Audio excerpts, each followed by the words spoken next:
What's going on, moviegoers? So if you're new to the channel, my name is Christian. Welcome to C-Roll Productions. You guys, we got some hot topics to talk about in today's video. Look, this week has been great. This weekend, we have Super Mario Brothers, which is really divided among the fans and critics. We've had 3 trailers you dropped this week, you guys, with Spider-Man Across the Spider-Verse, Blue Beetle, and Secret Invasion. All 3 trailers were phenomenal, especially Blue Beetle. I still can't stop thinking about that trailer. It was so good, and it's gotten me hooked. I cannot wait to see Blue Beetle in theaters this year, you guys. Look, I'm hyped. I'm hyped on this news. I can't wait to talk and discuss it. Let's start off with Joker 2. Todd Phillips, the director of Joker 1 and Joker 2, has confirmed that the film has completely wrapped filming. That is that, you guys. And I feel like it's only been shooting for a couple of months. And this film has a release date for October of 2024. They've gotten so much time for its post-production work to really figure out the score, the editing, everything, you guys. And of course, additional reshoots, which majority of movies have. But I was like, damn, already done shooting and it comes out next October? That means everything went extremely well on set, you guys. And he shared 2 new photos of Joaquin Phoenix's Joker and Lady Gaga as Harley Quinn, you guys. I cannot wait to see how Lady Gaga performs and delivers her unique iteration of Harley Quinn in Joker 2. I cannot wait. I'm excited, a little nervous about the musical aspects of it, but I think that Todd Phillips is going to deliver a solid sequel. We all know sequels are incredibly hard to do. Not everything can be The Godfather 2. Not everything could be The Dark Knight. Not everything could be Terminator 2. That's just the facts, you guys. But I'm really hoping that this film delivers on every single level, you guys. Speaking of that topic of box office, the Super Mario Brothers animated film comes out this weekend. Boy, oh boy, critics are really ripping into it. Really ripping into it with an audience score of 96 and a critic score on Rotten Tomatoes of like 53. Now, I know a lot of people are like, who gives a shit about the critic score? Go in as a fan. And that's exactly what I'm going to be going to do. I'm going to go in as a fan of Mario. And I'm not expecting a cinema Martin Scorsese. You know what I'm talking about? I'm not expecting that. It's an animated child's film. What do you want from it?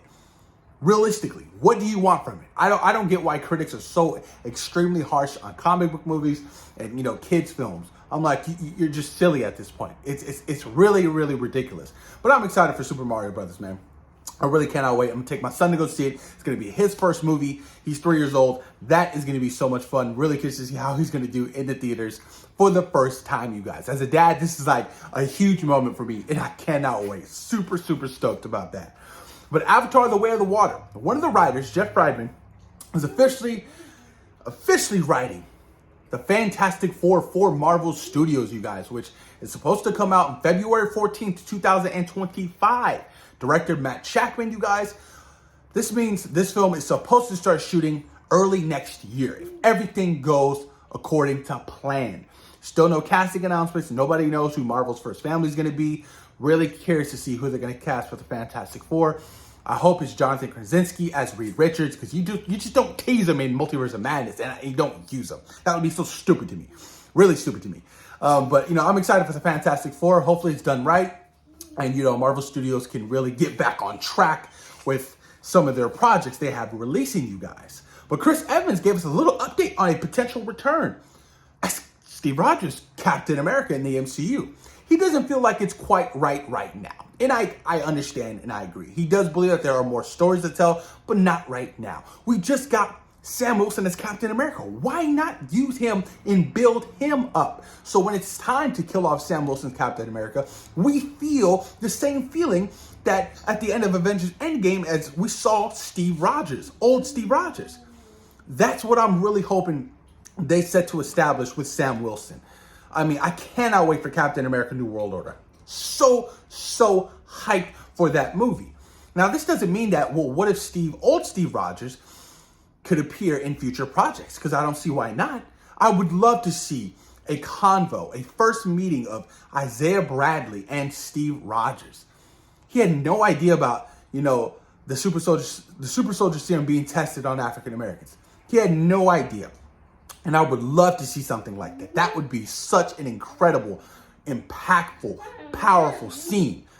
Who knows if Chris Evans is willing to return as Old Man Steve, you guys. But I'm still hyped. Hopefully for Secret Wars, we will see all our beloved return Marvel heroes. Oh, I cannot wait, you guys. I cannot wait. But Russell Crowe, you guys, has teased that Kraven the Hunter is going to be unexpectedly dark. I was like, interesting. Interesting. Look, I'm not excited for Kraven the Hunter. I love Aaron Taylor Johnson. I think he's a wonderful actor. Do I think he's going to do well as Kraven the Hunter? Yes. Do I feel like this Sony universe, this Sony Spider-Man universe is going to struggle? Absolutely. You don't have an established Spider-Man yet. I think that's just completely just bonkers to me. Kraven the Hunter is supposed to come out this year, October. I don't know if they plan to delay this film, but we have seen nothing, only set photos. Like that, release a teaser poster, release a teaser. What are you guys waiting for? Is Sony that scared of releasing this movie this year that they're like, let's hold off on it? Seems like Morbius, because we didn't see shit for Morbius, and Morbius kept getting delayed. And we finally saw something, and we all know how that turned out. So who knows, man? Kraven the Hunter, you guys, best wishes. Hopefully it's good. You know what I'm talking about? It's got Russell Crowe. You got Russell Crowe. You got to utilize him. Don't be like Thor: Love and Thunder and have him as Zeus. And let me not get into that. Let me not get into that. Holy crap. Ballerina, the John Wick spinoff, you guys, is set to release next year, June 7th, 2024, starring Ana de Armas. Could this do well? Could you sell the audience on a John Wick spinoff without John Wick? Could John Wick appear? Where does this Ballerina spinoff take place in the timeline of John Wick Chapter 1 all the way to Chapter 4? Does it take place before Chapter 1? Because if that, no, because he can't, because he was retired for 45 years, living with his wife. That couldn't necessarily happen unless they go even further beyond that.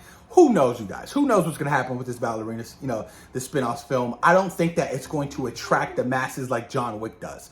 Because you promote John Wick with Keanu Reeves. It's Keanu fucking Reeves. It's Keanu Reeves, y'all. So, and I'm not saying he's not going to be in it. I'm not saying, he is going to be in it.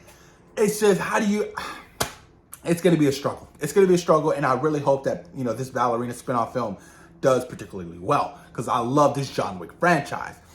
Banger after banger after banger after banger. John Wick Chapter 4, amazing. If you guys haven't seen John Wick Chapter 4, what are you doing with your life? Go watch John Wick Chapter 4. It is extremely phenomenal. Really, really good.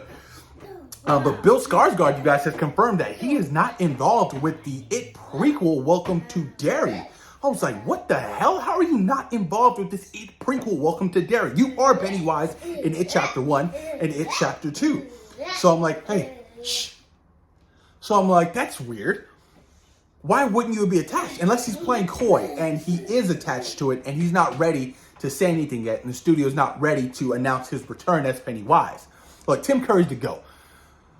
Bill Skarsgård did a wonderful job. And I still think that, with this Welcome to Derry prequel series, it could do extremely well.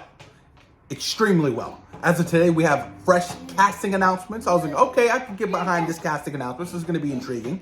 I'm just hoping that with the writing and everything really just plans out to be great with this It prequel, Welcome to Derry. More Pennywise, more, I'm down. I love Pennywise. He's an iconic horror figure. How do you not like Pennywise the Clown? What's wrong with you? Moving on. So there is a live action iteration of Street Fighter in the works at Legendary. This is going to be very interesting. Hey. This is going to be very interesting. A live action Street Fighter in the works. Look, video game adaptations are doing well. With The Last of Us on HBO Max, you have Mario, you have Sonic. Maybe this is the time, this is the era of video game adaptations doing better than they once were. Because I feel like, ultimately, it's going to be hit or miss.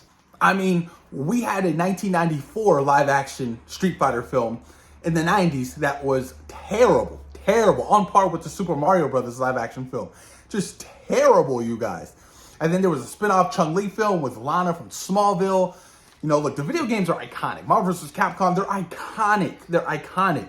So how do you establish a live-action Street Fighter film? It's going to be incredibly difficult on the level of trying to do something like Dragon Ball Z live action. Maybe you call Michael B. Jordan. You know, he loves himself some anime. Maybe he could deliver something spectacular for a Street Fighter live action adaptation, you guys. Boy, oh boy. And I love that animated film. I think it was, Street Fighter Part 2, the animated movie in the 90s. So good. So good when Ken and Ryu are fighting Bison at the end of that film. Oh, damn. The hype is real, you guys. The hype is real.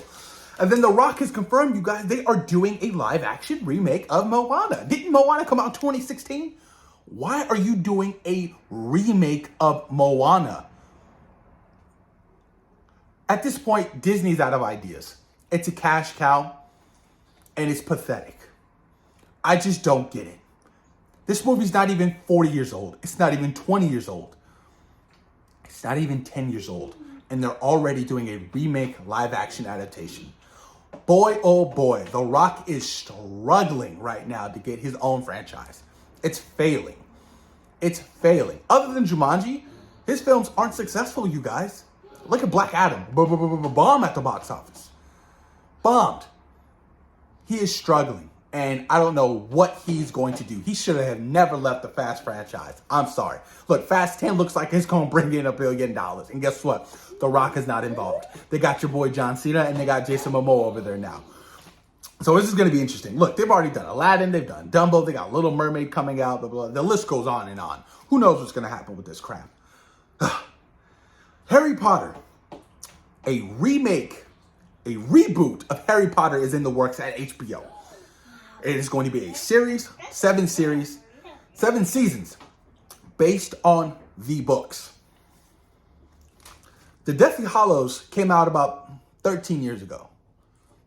Not even 20 years have passed, and they're already trying to establish a reboot of this beloved franchise. Beloved franchise. If it ain't broke, don't try to fix it. Harry Potter does not need a reboot. Harry Potter does not need any of that shit. Look, Fantastic Beasts doesn't work. It doesn't have that Harry Potter magical feel at all. It doesn't have it. And the fact that they're going to try to do a reboot of Harry Potter is extremely stupid to me. What are you going to do at Universal? Are you just going to get rid of all the promotion of like Emma Watson and Daniel Radcliffe and with your new cast? To me, that makes no sense at all. Hey, shh. Makes no sense at all. So I'm like, what the hell is your problem? I can't believe. Wait at least 30 years if you want to try to reboot this franchise. It is incredibly stupid to me, you guys. Incredibly stupid. Why not go down the route of bringing the returning characters and actors back to their roles for The Cursed Child? That play was phenomenal. Why not do that and then build off that? No, but we want to reboot it. We're going to reboot everything. Harry Potter is going to be black. I guarantee you it is going to be on some shit like that. It's going to be on some shit like that. And fans will not support it at all. Fans will not support anything that this reboot Harry Potter franchise is going to try to do. I don't need Harry Potter to be black. I don't. I don't need Harry Potter to be a person of color. Because I have a feeling that that's the route they're going to go. That's the route they're going to try to go with today's day and age. And I don't know how it's going to go, but it's incredibly not necessary. It's not, you guys. It's not. Oh, God, I can't believe it. I cannot believe it. Frank Grillo, you guys. Some of you guys may know him as Crossbones in the Marvel Cinematic Universe in Winter Soldier, Civil War. He has confirmed he has joined James Gunn's DCU universe, you guys. But we still don't know what and who. But he has also talked about the disappointment of his character Crossbones in the MCU, which I get.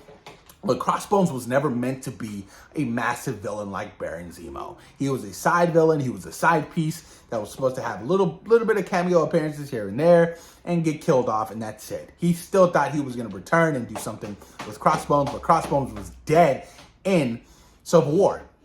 Got blown up. So I was like, what were you expecting though? But I love Frank Grillo. He's a fantastic actor.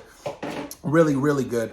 I just, I really hope that whatever role he has landed over with the DCU, he loves, he embraces, and, it has a massive success over there with James Gunn. But there you guys have it. That's today's videos. Let me know what you guys thought about today's topics. Please post your comments down below, and everybody have a wonderful weekend. Peace.